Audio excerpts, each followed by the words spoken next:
What's up guys, it's your boy All Aspects Andres. We have a very exciting day today. We are gonna go head out to Slick Carbon, the body shop where the FC is stored at right now. And we wanted to head out there to kind of see a little work they've been doing, kind of show you guys a little bit of the progress so that you guys just don't see it right when it's completed. And yeah, we're really excited to see what they've been doing over there. Hopefully we'll get lucky enough to see them working on it. So check in, tune in, and see you guys there.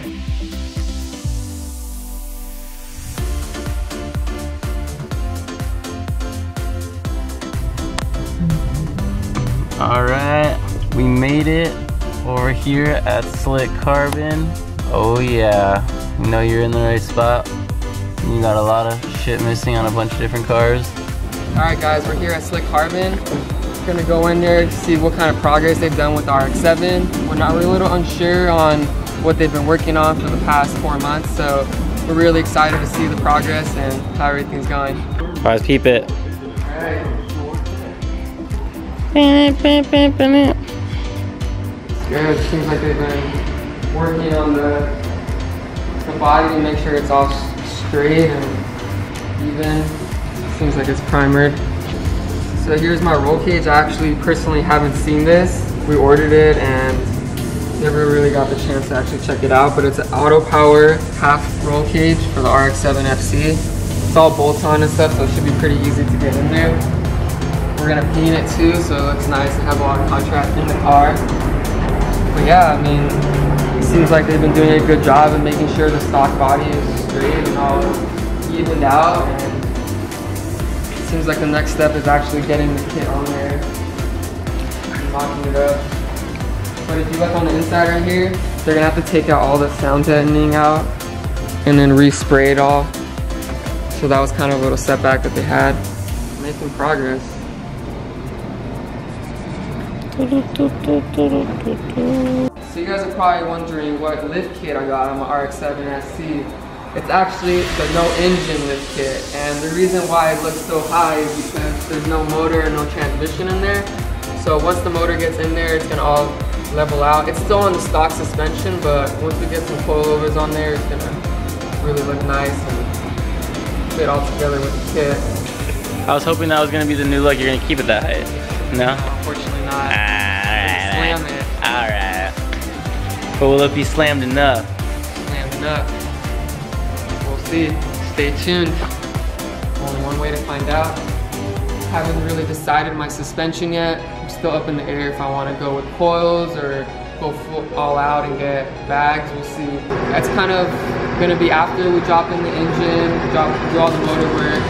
I'll focus on that after that. So right now the main objective is to get the body work done and finished. And then we'll be taking it to John at the Tice Motorsport, drop the transmission, drop the engine in there, and all the goodies, the turbo, wastegates, all that. When we get it running, that would be the goal. And then from there we'll start to think about the suspension and the wheels and all the little things that's going to really bring it together and complete the build. But yeah, we'll see how it goes. Hopefully soon, that's the goal. Only time will tell.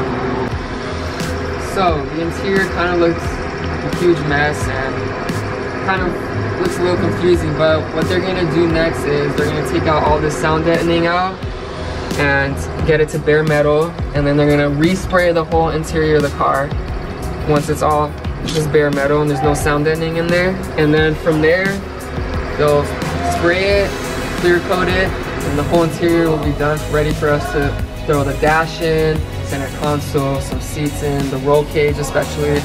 And yeah, I'm excited to see this all put together. It kind of looks like a mess right now, but it seems like, you know, it's gonna take a long process to really get this stuff out. There's a little rust right here that they're probably gonna have to work with and just make sure it's in the best condition possible for paint. But yeah.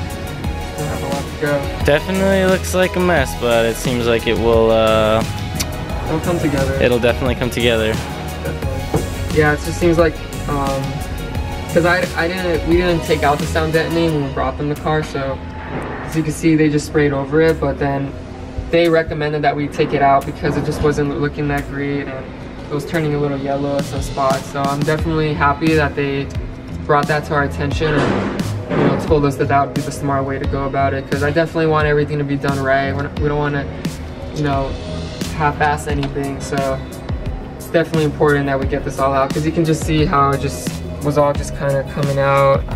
It wasn't in that great of shape, because I mean, it's a 30-year-old car, but yeah, it'll look a lot nicer once it's all out, stripped out and painted and cleared. Can't wait.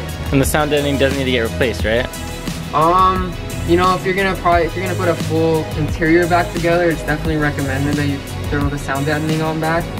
I'm probably not gonna throw it back on, because I mean, it's gonna be a show car and I want it to look bare metal, so it won't be getting back on. Everyone has their own style, but it just looks cleaner when I feel like when there's no sound deadening on, because it just looks like fresh metal paint, just similar to this area right here. It looks so clean like that, instead of like throwing something on top of it. True. It does look way cleaner. So this is like fresh metal right here. It's the sound deadening. It's this little layer that goes on top of it. I mean, it will be a lot louder in here. You're gonna hear a lot of rocks hitting the bottom of your car. The exhaust will definitely be a lot louder. You know, just your whole road noise will be a lot more amplified. So it's definitely not ideal if you're gonna be dailying a car or driving it often. So take that into consideration. But in my case, I'm not gonna be driving it too much. So I'm gonna definitely keep it track style in here. Dun, dun, dun, dun. Progress being made. Got the little smiley face right about here, because the car is happy that it's gonna be back on the road. How long was it sitting idle before you bought it? Did the guy tell you? No, he didn't tell me. At least years. At least some years it was sitting idle, not moving at all, before Andres picked it up. So there's a big smiley face right here, because this car knows it's getting back in business. And it's ready, and I think it's just as excited as we are, so we're all hyped. So on this side we got Andres' RX7, then right over here we got what looks like is about to be a beastie Supra build. They all look like they're in super rough condition right now, all in like the same stage before they get put together. Got a nice Datsun right here, Datsun gang, another one right here.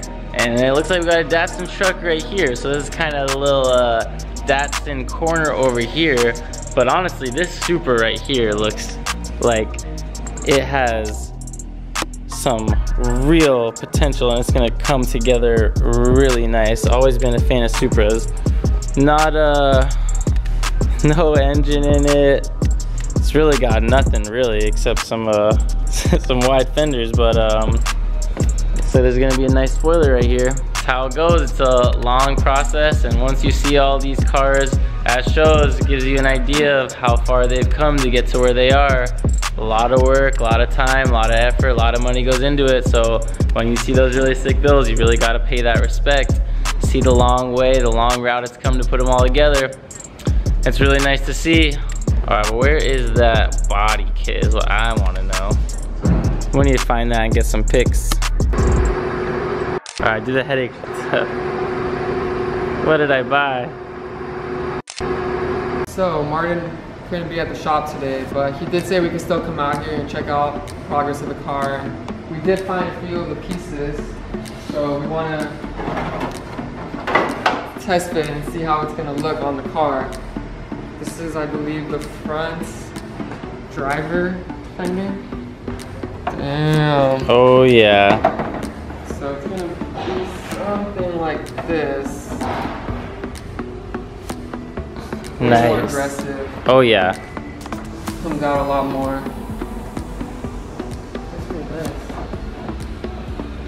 So yeah, they're gonna have to do some work right here. Trim the fender a little bit, mold it nicely, make sure it all lines up. Yeah, it's awesome. I'm excited to see once it's mounted on how much more aggressive it's gonna look.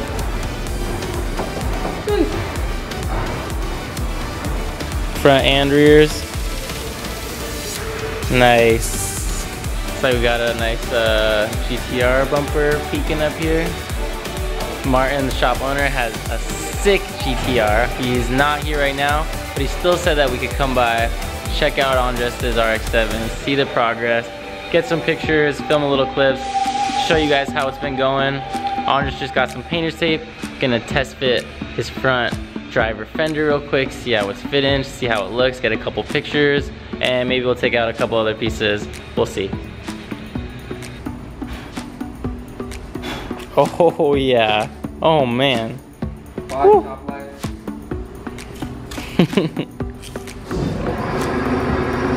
So I just want to like test fit it just to like see how it's gonna look. Get me a little more excited.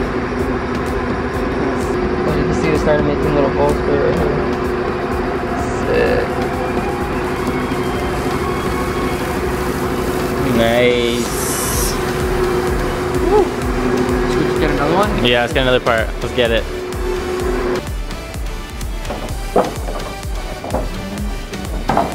Think so. Ooh, that's mean. Grab me the tape. I left it on the table over there. I mean, it's such a fat, right? Feel this? Look at this.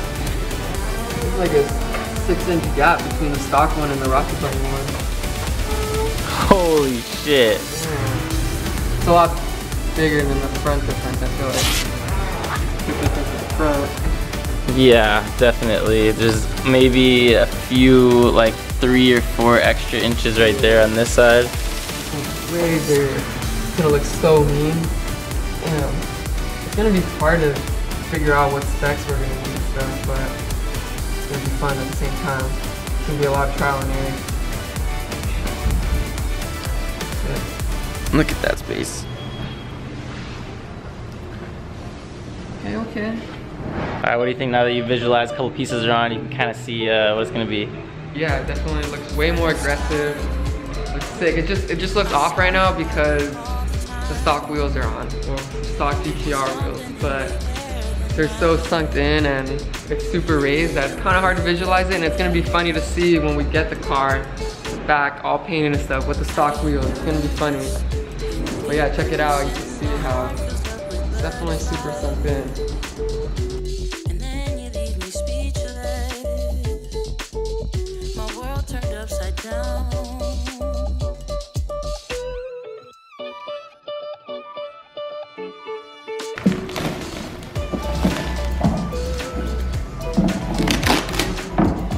I think they have to delete that. Oh yeah. Oh yeah. That's nice. Yeah. Alright guys, well I'm super glad that we were able to test fit some pieces onto the car. Get to see a little visualization on how it's going to look. And yeah, stay tuned as we continue more progress on the car, and can't wait to show you guys when it's finished. Yeah. Out here at Slick Carbon, they always have a back pile of work in their little back right here, the little backyard. Got a nice Super right here. 370 over here that's gonna be getting a Y body. Got our homie John's fastback Mustang right there next to it. Another Mustang right here. A bunch of different stuff over here. They always have a ton of fucking work going. So we're super hyped to have Andres' car in here. Ooh, another beastie RX7 back there. Always have a ton of stuff in the shop. It's a pleasure to be able to bring Andres' RX7 here. It's in great hands. Cannot wait to get it in our hands with the body kit on it, be able to work on it and take it to shows. Hopefully it'll be sooner than later, which we know it will be, and we will be back showing you more progress soon. See you soon. Thank you, Slick Carbon, and peace.